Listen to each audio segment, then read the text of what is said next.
Bismillahirrahmanirrahim. Assalamualaikum warahmatullahi wabarakatuh.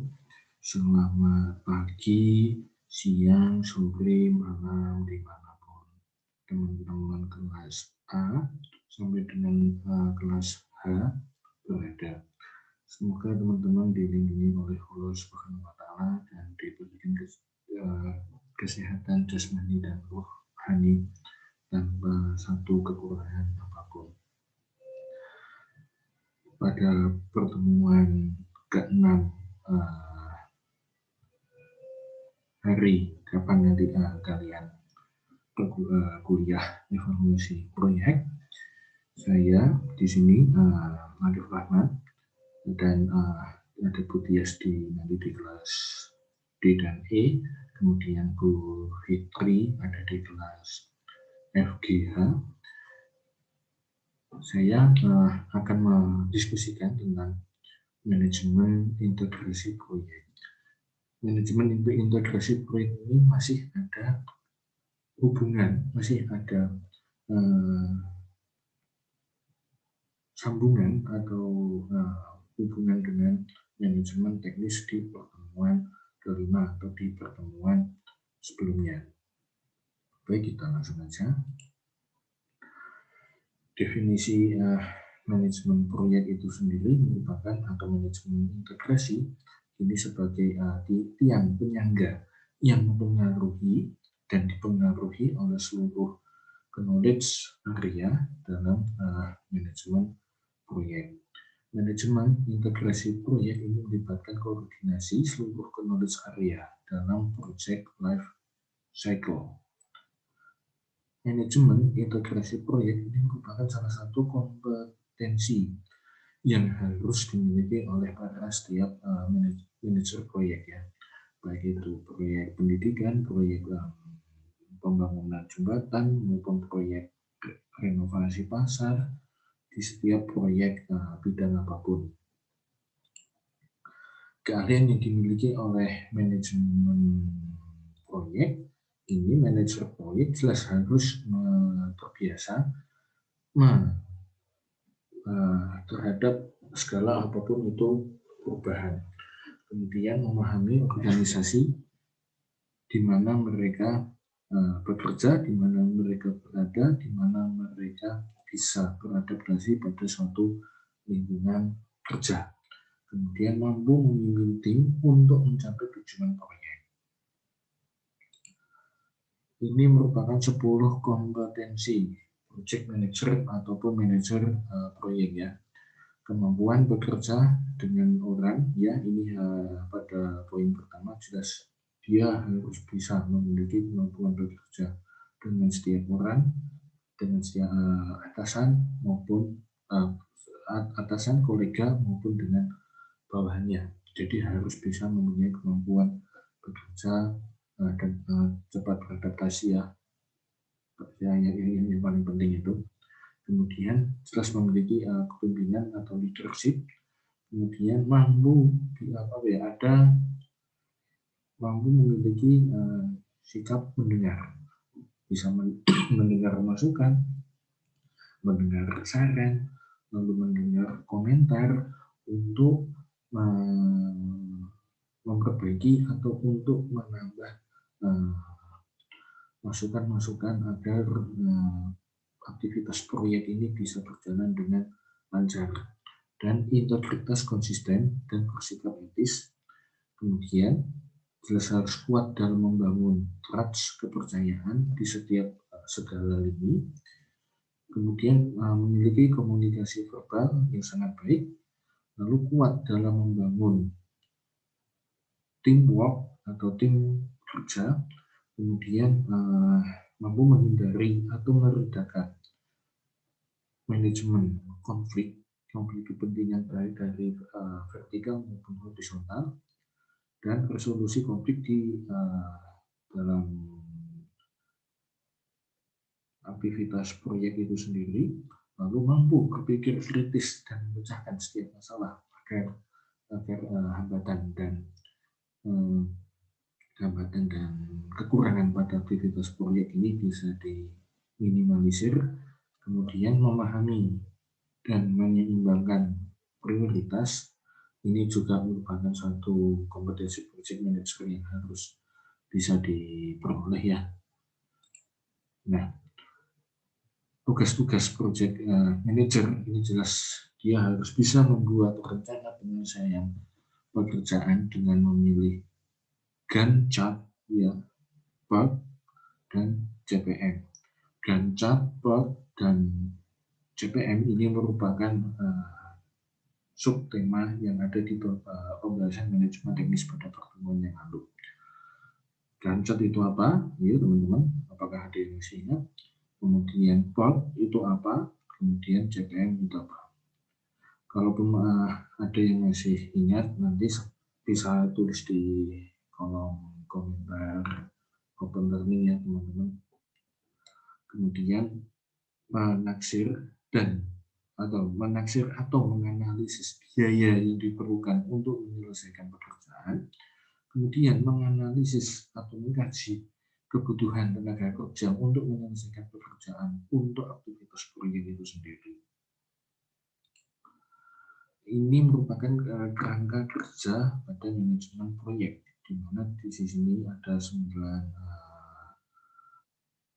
area ya, dengan beberapa macam fungsi seperti manajemen ruang lingkup, kemudian manajemen waktu, kemudian ada manajemen biaya, kemudian ada manajemen quality, kemudian ada manajemen sumber daya manusia, kemudian ada manajemen komunikasi, manajemen risiko, dan manajemen pembelian, yang dimana semuanya ini terintegrasi dengan project management ya. Ada project 1, 2, 3, project 1, 2, 3, 4, dan di sini sebagai project portfolio ya. Di sini para stakeholder dan ini berekspektasi tinggi pada 9 knowledge area yang memiliki 1, 2, 3, 4, 5, 6, 7, 8 fungsi untuk mendesain atau sebagai fundamental kerangka kerja pada manajemen proyek itu sendiri. Kemudian ini ada 9 area pengetahuan ya pada manajemen proyek. Ini menggambarkan kompetensi utama yang harus dikembangkan oleh manajer proyek itu sendiri. Ini berhubungan, ada 4 area berhubungan dengan tujuan proyek, yang dimana ini melingkupi adanya ruang lingkup, waktu, biaya, dan kualitas. Kemudian ada pengetahuan fasilitas, ya, sumber daya manusia, komunikasi risiko, dan pengadaan pembelian. Kemudian satu area pengetahuan, ini integrasi proyek. Kemudian project management process group ini adanya proses inisiasi, yang dimana proses pemberian kekuasaan terhadap proyek dan tahapannya. Kemudian adanya proyek perencanaan, mendefinisikan sebagai memperbaiki tujuan dari proyek serta memilih alternatif tindakan untuk mencapai tujuan tersebut. Kemudian proses eksekusi, ini mengkoordinasikan manusia dan sumber daya lain untuk menjalankan rencana yang sudah dibuat. Kemudian adanya proses pengendalian, ini memastikan tujuan proyek tercapai dengan cara memonitor dan mengukur progres secara rutin, bisa itu tadi secara mingguan, harian, mingguan, bulanan, ataupun tahunan. Dan proses penutup atau closing proses, yang dimana ini memformalkan penerimaan terhadap proyek dan tahapannya. Kemudian ini ada 7 proses utama dalam integrasi manajemen proyek itu sendiri. Yang pertama jelas dia membangun project charter, di mana ini juga harus sebagai elemen penting dalam integrasi manajemen proyek, ini tidak boleh ditinggalkan. Kemudian membangun preliminary scope statement, statement mana yang harus dibangun sebelum memulai suatu aktivitas. Kemudian membangun project management plan. Semua segala jenis project ini harus direncanakan secara matang dan mengarahkan dan mengelola eksekusi proyek itu bagaimana, kemudian monitoring dan kontrol proyek, kemudian mengintegrasi ya perubahan suatu kontrol, di mana ini kontrolnya kita bisa monitoring kontrol proyek A, B, C. Jika A nggak jalan, kita bisa merubahnya cepat bisa ke B. Jika B nggak jalan, kita bisa merubahnya ke plan C. Seperti itu, sebagai memonitoring satu perubahan. Kemudian menutup proyek ya. Jika ini semuanya sudah berjalan dengan misal diasumsikan mengintegrasi perubahan kontrol ini tadi tidak ada hambatan ya, dan semuanya berjalan lancar, maka proyek itu bisa ditutup. Tetapi walaupun integrasi kontrol perubahan ini ada yang memang harus dirubah, ini bisa diulangi lagi atau bisa mengulangi pekerjaan di monitoring ataupun kontrol proyek ini juga harus dilakukan agar tujuan tadi proyek itu dapat berjalan semaksimal mungkin. Nah, ini membangun project charter, ini adalah inputnya, ini kontrol proyek, kemudian statement of work ya, menggambarkan produk atau service yang harus dibuat, kemudian enterprise environmental factor, struktur organisasi, bagaimana budaya organisasi itu sendiri, kemudian organisasional proses aset, yaitu aturan yang berlaku, prosedurnya bagaimana, sistemnya keuangannya bagaimana. Jadi project charter ini dokumen formal yang menyatakan suatu keberadaan proyek dan memberikan arahan akan tujuan dan manajemen proyek itu sendiri. Nah, informasi dalam proyek charter ini adanya nama proyek, kemudian ada masa berlakunya, kemudian ada nama manajer proyek beserta informasinya, kemudian ada ringkasan jadwal proyek. Harus diketahui ya, jadwal proyek itu dimulai dari tanggal berapa dan diakhiri sampai dengan tanggal berapa. Kemudian ada ringkasan budget proyek itu sendiri. Kemudian ada gambaran singkat mengenai tujuan proyek, termasuk kebutuhan bisnis dan justifikasi lainnya. Kemudian adanya ringkasan pendekatan dalam manajemen proyek, kebutuhan stakeholder, asumsi dan batasan. Kemudian adanya tugas umum dari masing-masing anggota tim proyek itu apa. Kemudian ada tanda tangan key project dari stakeholder dari sini itu dari dewan direksi, dan kolom komentar yang disediakan agar dapat diisi oleh para stakeholder. Nah, ini yang tadi kedua, ini membangun preliminary scope statement, di mana ini dokumen yang digunakan untuk membangun dan mengkonfirmasikan pemahaman bersama akan ruang lingkup atasan proyek. Informasi pentingnya ini tujuan proyek itu sendiri, kemudian deskripsi produk atau service, dan kriteria kriteria produk yang akan diterima, kemudian asumsi dan hambatan terhadap proyek, struktur organisasi, risiko, jadwal, dan yang terakhir ini gambaran awal biaya. Kemudian yang ketiga ini membangun project management plan, yang dimana ini dokumen yang dapat digunakan untuk mengkoordinasikan semua dokumen perencanaan proyek dan menjadi panduan eksekusi dan kontrol proyek. Inputnya apa? Project charter, rencana proses, faktor lingkungan, serta aset organisasional. Yang dimana ini harus dinamis, fleksibel, dan dapat berubah sesuai perubahan lingkungan proyek itu sendiri. Nah, informasi dalam project management plan ini adanya gambaran umum satu proyek, lalu harus ada deskripsinya, kemudian nama sponsornya siapa, kemudian deskripsi, lalu bagaimana struktur organisasi dan tanggung jawab dan informasi lainnya. Kemudian proses-proses manajemen dalam teknis ini tujuan manajemen, lalu kontrol proyek, kemudian manajemen risiko, start proyek dan proyek proses teknis, kemudian pekerjaan yang harus dilakukan, jadwal dan informasi biaya proyek. Ini harus adanya paket kerjasama utama, hasil utama, informasi lain, rangkuman jadwal dan budget. Lalu jadwal dan budget ini harus dibikin detail dan secara detail ya, tidak boleh setengah-setengah. Yang namanya budget dan biaya ini kan merupakan informasi penting.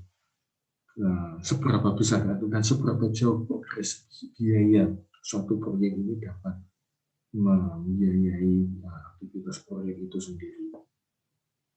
Dan informasi lain yang memang harus ditampilkan pada pekerjaan yang harus dilakukan dalam informasi biaya proyek itu sendiri. Kemudian yang keempat, mengarahkan dan memulai eksekusi proyek.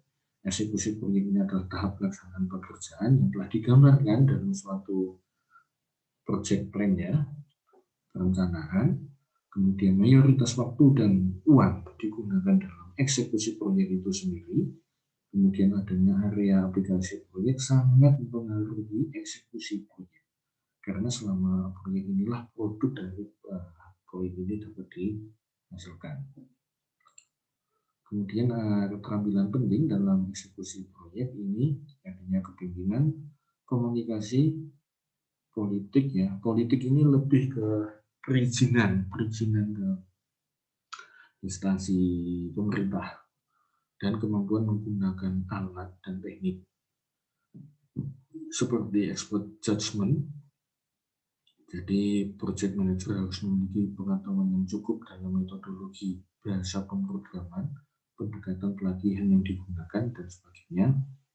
Dan project management informasi system ini adalah suatu perangkat lunak software yang khusus untuk digunakan dalam manajemen proyek untuk mengelola penggunaan sumber daya proyek. Jadi si project manager proyek ini harus memiliki expert judgment dan project management informasi sistem, di mana expert judgment ini si manajer proyek ini harus memiliki pengetahuan yang cukup dalam metodologi bahasa pemrograman. Jadi secara primer dia harus bisa melihat perubahan pada suatu pendekatan pelatihan yang dimana bisa diaplikasikan pada kinerja.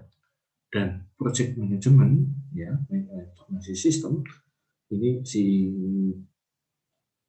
manajer proyek ini juga harus bisa melihat dan menggunakan menguasai software yang dimana untuk bisa mengelola penggunaan sumber daya proyek itu sendiri. Kemudian monitoring dan kontrol proyek yang dimana ini dapat bisa mengukur dan menyebarkan informasi kinerja.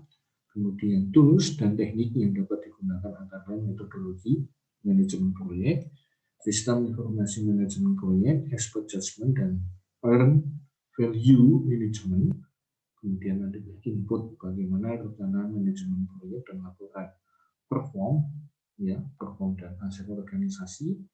Kemudian outputnya ini rekomendasi suatu tindakan korektif di mana meningkatkan suatu kinerja proyek itu sendiri, dan preventif ini mereduksi probabilitas kemungkinan konsekuensi adanya hambatan dan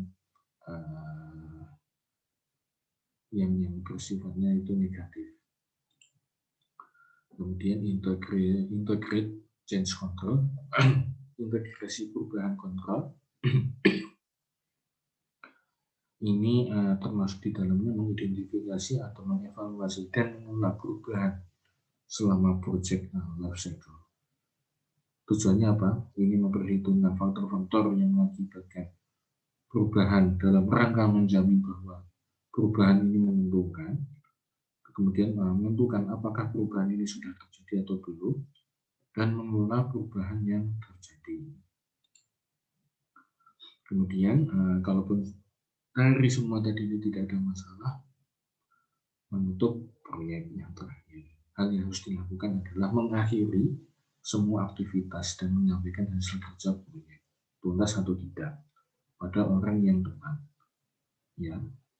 Ya, misal dalam ini saya asumsikan dewan direksi. Dewan direksinya sebagai manajer proyek ini harus menyampaikan tersebut, apakah aktivitas proyek ini tuntas atau enggak, ke direktur utama atau ke CEO. Kemudian outputnya ini prosedur administrasi penutupan, prosedur penutupan kontrak, dan produk akhir. Sekian, terima kasih, itu aja dari saya. Silakan teman-teman selepas menyimak dari video ini, teman-teman bisa berkomentar di kolom komentar open learning. Kemudian setelah menyimak dari video ini, teman-teman bisa mengerjakan latihan berapa itu? Latihan 4, yang dimana latihan 4 ini masih ada kaitannya dengan bahan sebelumnya, yaitu yang merupakan manajemen teknis. Jadi teman-teman bisa mendownloadnya. Saya sudah men-share bahan manajemen teknis di Open Learning, jadi teman-teman bisa langsung mendownloadnya untuk digunakan sebagai acuan mengerjakan latihan 4. Itu aja dari saya. Semoga teman-teman sehat walafiat dimanapun kalian berada. Saya akhiri. Assalamualaikum warahmatullahi wabarakatuh.